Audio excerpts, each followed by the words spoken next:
The day my mother looked me in the eye and said, "Don't expect anything from us," I didn't cry or argue with her.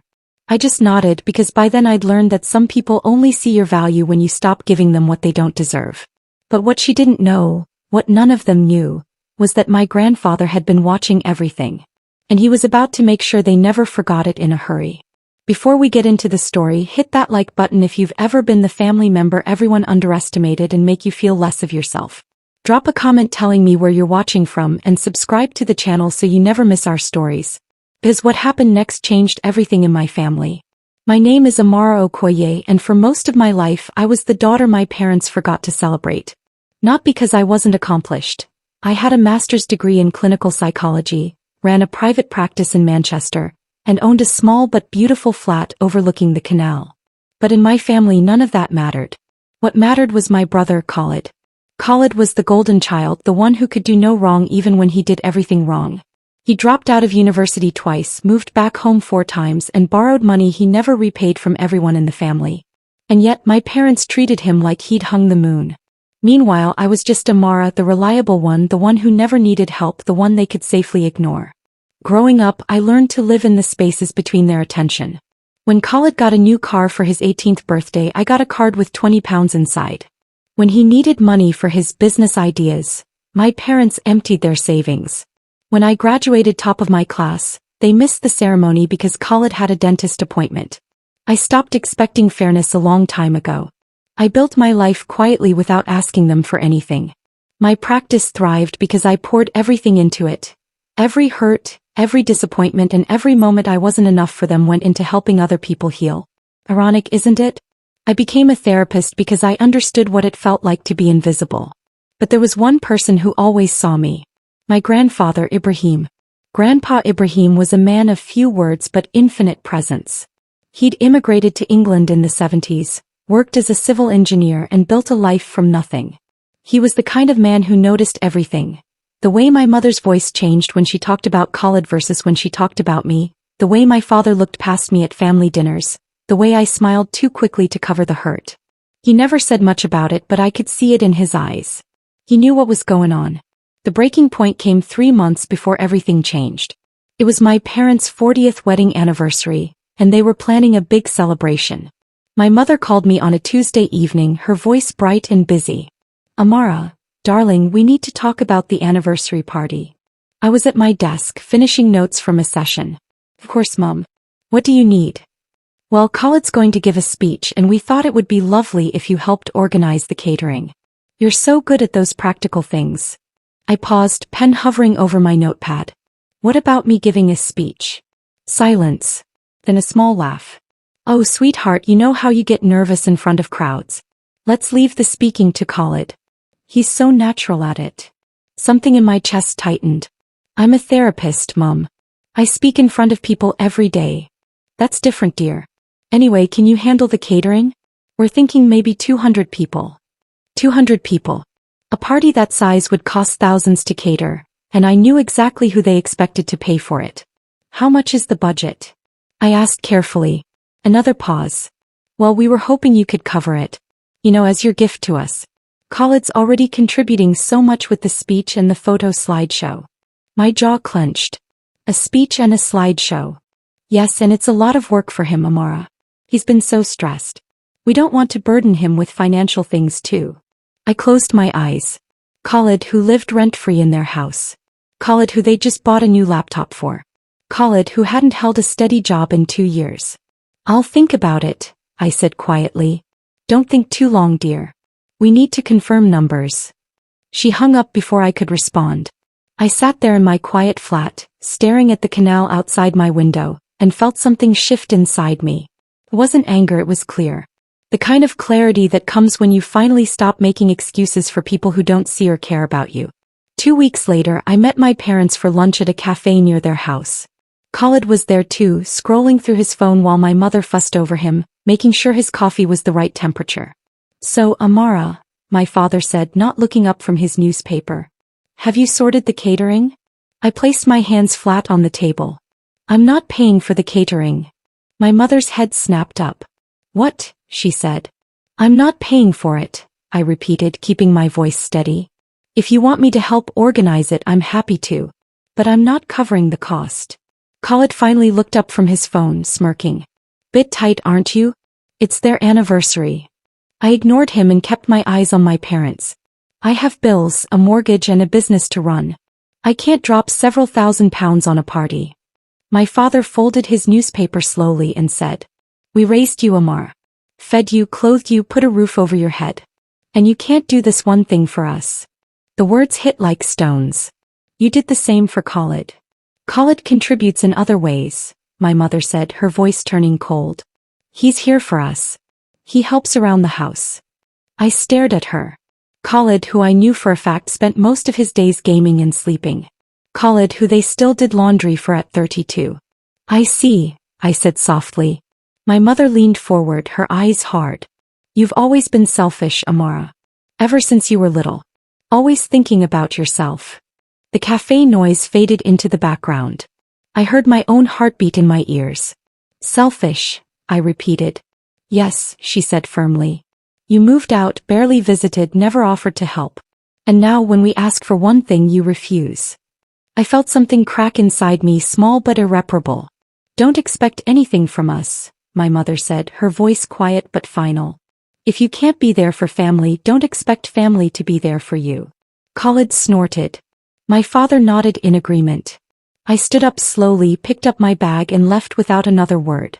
My hands didn't shake until I reached my car. Then they trembled so hard I could barely get the key in the ignition. I drove to the only place that ever felt safe. Grandpa Ibrahim's house. Grandpa lived in a small terraced house in Moss Side, the same house he'd bought in 1979. The garden was immaculate, roses climbing the fence, and the smell of cardamom tea always lingering near the door. When I knocked, he opened it immediately as if he'd been expecting me. Amara, he said gently. Come in, child. I stepped inside and the moment the door closed behind me I started crying. Not loud, desperate sobs but quiet, tired tears. The kind that comes when you've been holding everything in for too long. He didn't ask questions. He just led me to the kitchen, put the kettle on and waited. When I finally spoke, the words tumbled out. The anniversary, the catering, my mother's coldness, the years of being second, invisible and not enough. Grandpa listened without interrupting, his weathered hands wrapped around his teacup. When I finished, he was quiet for a long time. Your mother, he finally said, has forgotten what it means to be fair. I wiped my eyes. She's never been fair, Grandpa. Not to me. He nodded slowly. I know. I've watched it for years. I said nothing because I thought, perhaps she would see. Perhaps she will change. He paused. But she hasn't. She told me not to expect anything from them, I whispered. His jaw tightened, the first flash of anger I'd ever seen in him. Did she know? It wasn't a question. I don't know what to do, I admitted. I can't keep showing up just to be hurt. But they're my family. Grandpa set down his cup. Family is not a permission to wound, Amara. And you have been wounded enough. Something in his tone made me look up. His eyes were distant and thoughtful, as if he were calculating something in his mind. Grandpa. He focused back on me. Go home, child. Rest. And do not worry about the anniversary party. I'm not going, I said firmly. Good, he replied. You shouldn't. I left his house feeling slightly lighter but still hollow. I didn't know it then, but that conversation set everything in motion. The anniversary party happened without me. I didn't call or send a card, didn't acknowledge it at all. My phone rang 17 times that day. My mother, my father, even Khalid. I let every call go to voicemail. The messages started sweet, then confused and angry. Amara, where are you? This is your parents' special day. How could you miss it? You're being childish. And finally from my mother, don't bother coming around anymore. You've made your priorities clear. I deleted them all and spent the evening with a book and a glass of wine, my flat silent except for the sound of rain against the windows. A week later, Grandpa called me. Come to my house tomorrow evening, he said. There's something we need to discuss. Is everything okay? I asked. Everything, he said calmly, is about to be. The next evening I sat in his living room, the same room where I'd spent countless childhood afternoons listening to his stories about Nigeria, about his journey to England, about building a life with nothing but determination and faith. He sat across from me, hands folded, his expression serious. Amara, I need to tell you something. And I need you to listen carefully. My heart started beating faster. Okay, Grandpa, I said. I am 83 years old, he began. I have lived a long life. A good life. And in that life I have accumulated some things. I nodded, unsure where this was going. I own 7 properties, he continued. 4 here in Manchester, 2 in Birmingham, 1 in London. All paid off but rented. They bring in good income. My eyes widened. I'd known Grandpa was comfortable, but I had no idea he owned that much. I also have savings, he went on. Investments, pension funds, and my estate is worth just over £2 million. I couldn't speak. When I die, he said, his voice steady, your mother expects to inherit everything. She's my only child after all. And according to tradition, it should go to her. My stomach sank. I knew what was coming, and it hurt even though it shouldn't have surprised me. But, Grandpa said, and his eyes locked onto mine, I have decided that she will inherit nothing. I blinked. What? Grandpa, why? Nothing, he repeated. Not a single pound or a single property. Grandpa. He held up a hand. Let me finish. Your mother has shown me over many years who she values. And it is not you. She has dismissed you, diminished you, and discarded you. And last week, when she told you not to expect anything from them, she revealed her true heart. Tears pricked my eyes. So I have rewritten my will, he said quietly.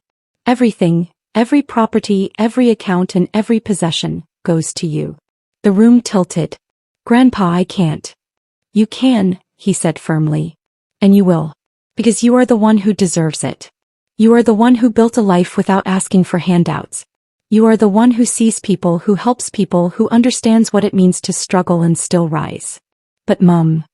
Your mother will be fine, he interrupted. She has your father. She has Khalid, her golden boy. Let them take care of each other. You, Amara, will have what I built. And you will use it wisely. I was crying now, full silent tears streaming down my face. There's more, Grandpa said, and I saw a glint in his eye. Something almost mischievous. I'm going to tell them. At the next family gathering. I'm going to make sure they know exactly what they've lost by treating you the way they have. Grandpa, you don't have to. Oh, but I do, he said, a small smile playing at his lips. I've been silent for too long, Amara. I've watched and I've said nothing. But I won't leave this world without making sure they understand what they've done. I didn't know what to say. So I just reached across and held his hand, and we sat there in the quiet glow of his living room while the weight of his words settled over both of us. Grandpa was going to rewrite everything. And my family had no idea what was coming. 3 weeks passed like a held breath. Grandpa didn't tell me when he planned to make his announcement, just that it would happen soon. In the meantime, I focused on my practice, saw my clients, and tried not to think about the earthquake that was building beneath my family's feet. But then on a gray Thursday morning, my mother called. I almost didn't answer.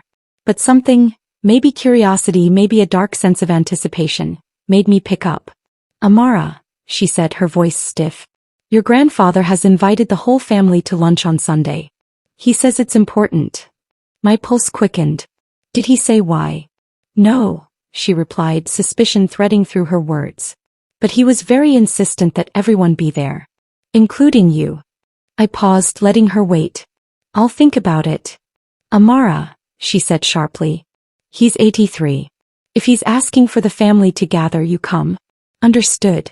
I'll think about it, I repeated and hung up before she could respond. I immediately called Grandpa. Sunday, he confirmed when he answered. I've arranged everything. A private room at the Armory restaurant. I've told them it's a family celebration. Are you sure about this? I asked, my voice wavering. I have never been more sure of anything, he said. They need to hear it, Amara. And you need to see their faces when they realize what they've lost. That Sunday I dressed carefully. A navy blue dress, simple but elegant. I tied my hair back and put on the silver earrings Grandpa had given me for my graduation, the graduation my parents missed. When I arrived at the restaurant, my stomach was in knots. The private room was at the back, warmly lit with dark wood paneling and a long table set for 7. My parents were already there, my mother in a cream blouse, my father in his usual jumper and glasses. Khalid sat slouched in his chair, scrolling through his phone. My Aunt Farida and Uncle Bashir, my mother's siblings, sat across from them, chatting quietly. I was the last to arrive besides Grandpa. My mother's eyes narrowed when she saw me. You came. Grandpa asked me to, I said simply, taking a seat at the far end of the table. Khalid didn't look up. My father nodded curtly. 10 minutes later, Grandpa arrived. He moved slowly but with dignity, his cane tapping softly against the floor. Everyone stood to greet him, my mother kissing his cheek and my father shaking his hand. Sit, Grandpa said, waving them down. I'm not so fragile yet. We settled around the table.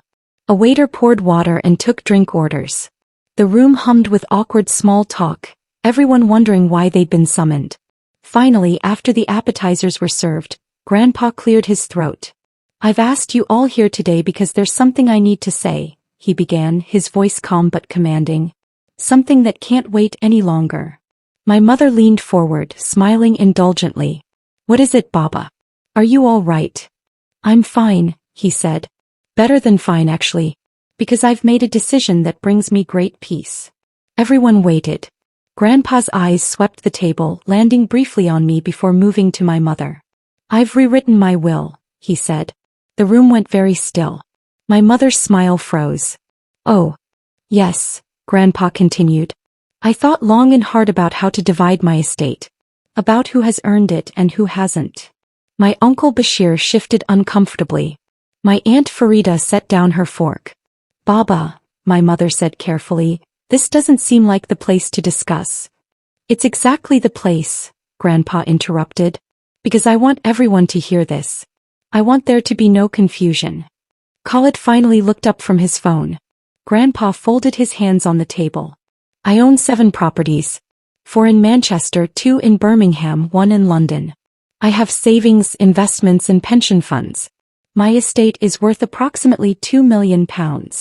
My mother's eyes gleamed. Khalid sat up straighter.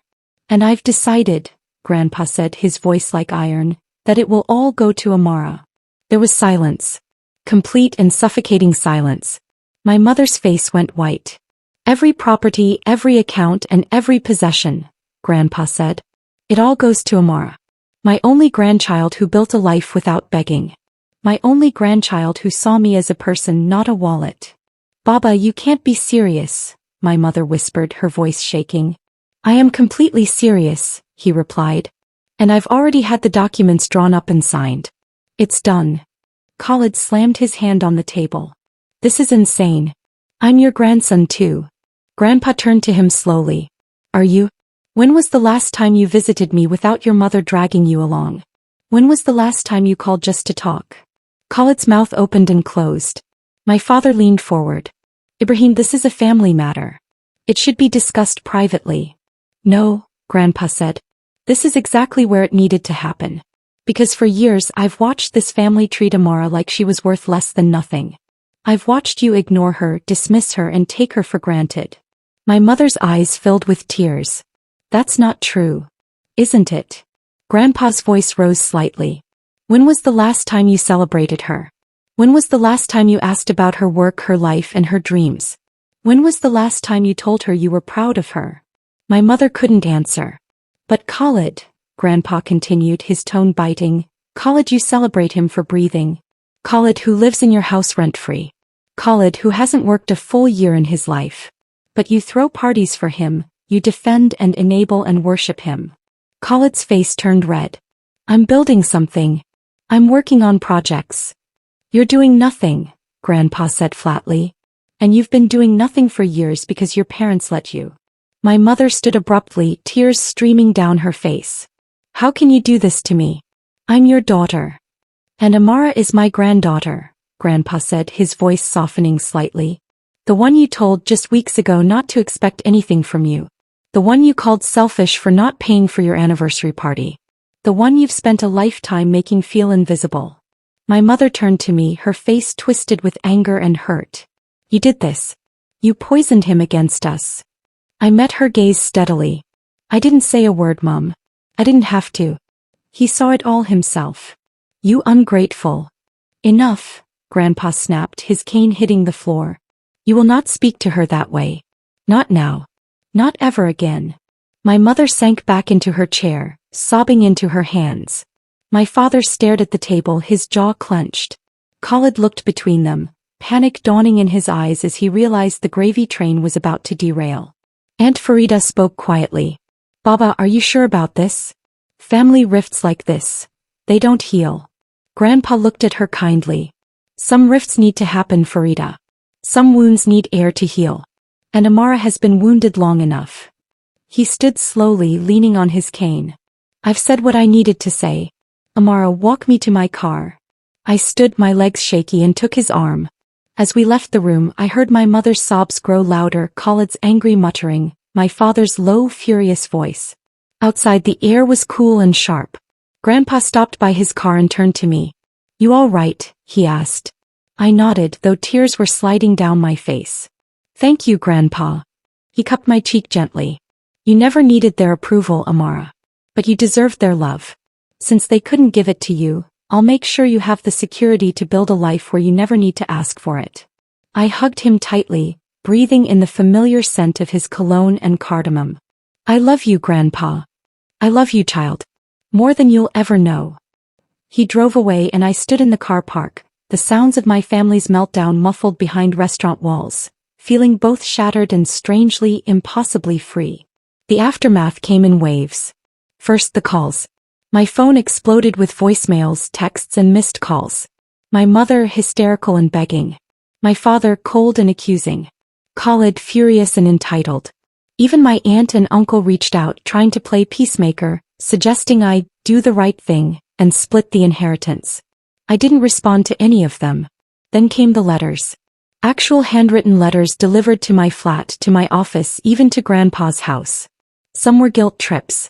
Some were threats, vague mentions of legal action. Some were desperate pleas about fairness and family. I kept them all in a folder, unread but documented. Grandpa, for his part, was unbothered. When I called to check on him, worried that the stress might affect his health, he laughed. Let them wail, he said. I've never felt more at peace. 2 months later, I received a call from a solicitor named Mr. Heinrich Weber. He had a crisp German accent and an efficient manner. Ms. Okoye, he said, I'm handling your grandfather's estate planning. He's asked me to walk you through the portfolio so you understand what you'll be inheriting. Is Grandpa all right? I asked immediately. Oh, he's perfectly fine, Mr. Weber assured me. He just wants to ensure everything is in order. He's a meticulous man. Over the next week, I met with Mr. Weber 3 times. He showed me spreadsheets, property deeds, and investment accounts. The numbers were staggering. 4 rental properties in Manchester generating steady income. 2 in Birmingham fully occupied. The London property, a 3-bedroom flat in Brixton, recently renovated. Then there were the stocks, bonds, and savings accounts. Your grandfather, Mr. Weber said with a hint of admiration, has been an exceptionally wise steward of his resources. I sat in his office, overwhelmed. I don't know what to do with all this. You don't have to decide immediately, he said kindly. But your grandfather has left detailed notes about each property, including suggestions for management. He's thought of everything. Of course he had. The breaking point came 3 months after the restaurant confrontation. I was at home on a Saturday evening reading client notes, when someone started pounding on my door. I looked through the peephole and saw Khalid, red-faced and agitated. I didn't open the door. Amara, he shouted. I know you're in there. Open up. Go away, Khalid, I called through the door. You can't just take everything. It's not fair. Life isn't fair, I said, echoing words I'd heard my entire childhood. You should know that by now. He slammed his fist against the door. Mum's devastated. Dad won't talk to anyone. You're destroying this family. I moved closer to the door. I didn't destroy anything, Khalid. Mum and Dad did that themselves. I just stopped pretending it wasn't broken. Grandpa's old, he yelled. He doesn't know what he's doing. You manipulated him. If you truly believe that, I said calmly, then take it to court. Challenge the will. But we both know Grandpa is sharper than you'll ever be. I heard him breathing hard on the other side of the door. Then quieter, I needed that money. For what? I asked. Another failed business idea? Another year of doing nothing while mom and dad pay your bills. Silence. Get a job, Khalid, I said not unkindly. Build something. Prove you're more than what they made you. I heard his footsteps retreat down the hallway and I exhaled, leaning against the door. That night I called Grandpa. He came to my flat, I told him. Khalid. Yes. A long pause. Did he hurt you? No. He just yelled. But Grandpa, maybe this is too much.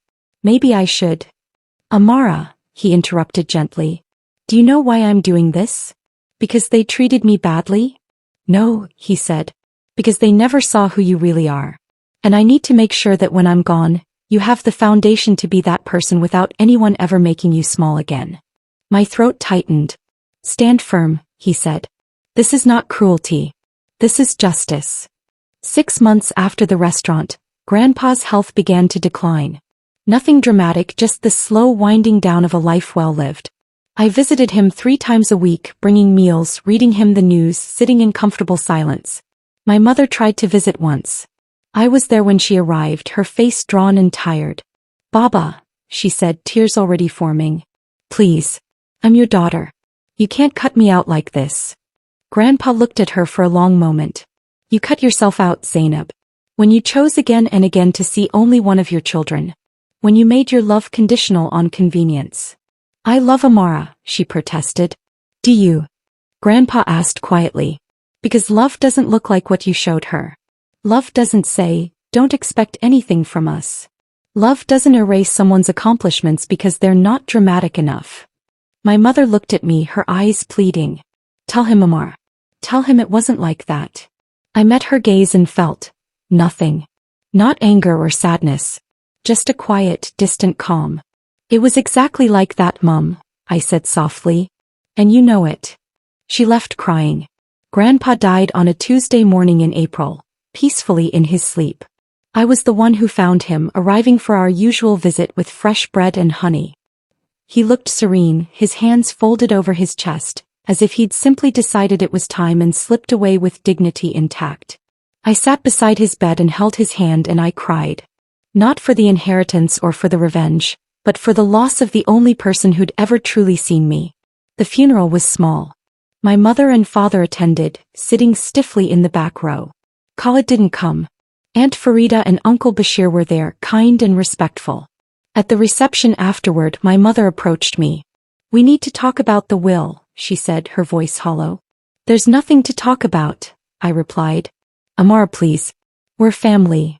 I looked at her, really looked at her, and saw not a villain, but a woman who'd made choices she never thought she'd be held accountable for. You told me not to expect anything from you, I said quietly. I'm just returning the favor. She flinched as if I'd slapped her. I walked away and I didn't look back. A year later, I stood in the living room of Grandpa's house. My house now, watching morning light filter through the roses he'd planted decades ago. I'd kept it exactly as he left it. The furniture, the photographs, the smell of cardamom that still somehow lingered in the walls. I came here when I needed to think, to remember, to feel connected to the man who'd seen me when no one else would. The properties generated enough income that I'd been able to expand my practice, hire 2 associate therapists, and start a scholarship fund for young women studying psychology. I called it the Ibrahim Okoye Foundation. Khalid eventually got a job working in IT support. We didn't speak, but I heard through Aunt Farida that he'd finally moved out of my parents' house. My mother sent me a card on my birthday. Just a card, no message inside, but her signature at the bottom. I kept it in a drawer, uncertain what it meant, unwilling to throw it away but unable to respond. My father never reached out at all. Some people told me I should forgive them, that family was family, that holding grudges only hurt me. But I didn't feel like I was holding a grudge. I felt like I was holding a boundary, one I should have built years ago. Grandpa's revenge wasn't about money. It was about forcing them to see what they'd done, to live with the consequences of treating someone as disposable. It was about making sure I never had to shrink myself again to fit into spaces that were never meant for me. One evening, sitting in Grandpa's garden with a cup of tea, I found a letter tucked inside his favorite book of poetry. My name was written on the envelope in his careful handwriting. Inside just a few lines. If you're reading this, I'm gone. But I'm not worried. You've always had everything you needed inside you. I just wanted to make sure the world knew it too. Don't let them make you small. You were never small. You were just surrounded by people who needed you to be. Build something beautiful. You've earned it. All my love, Grandpa. I folded the letter carefully and pressed it to my chest, tears streaming down my face. He was right. I had earned it. Not the money, not the properties, but the freedom to live without apology, without needing anyone's approval to know my own worth. My mother once told me not to expect anything from them. And now I didn't. I didn't need to. Because I had everything already. If this story resonated with you, hit that subscribe button and drop a comment about a time someone underestimated you. Share this with someone who needs to hear that standing up for yourself isn't selfish. It's survival. And remember, sometimes the best revenge is just living well. Thanks for watching, and I'll see you in the next one.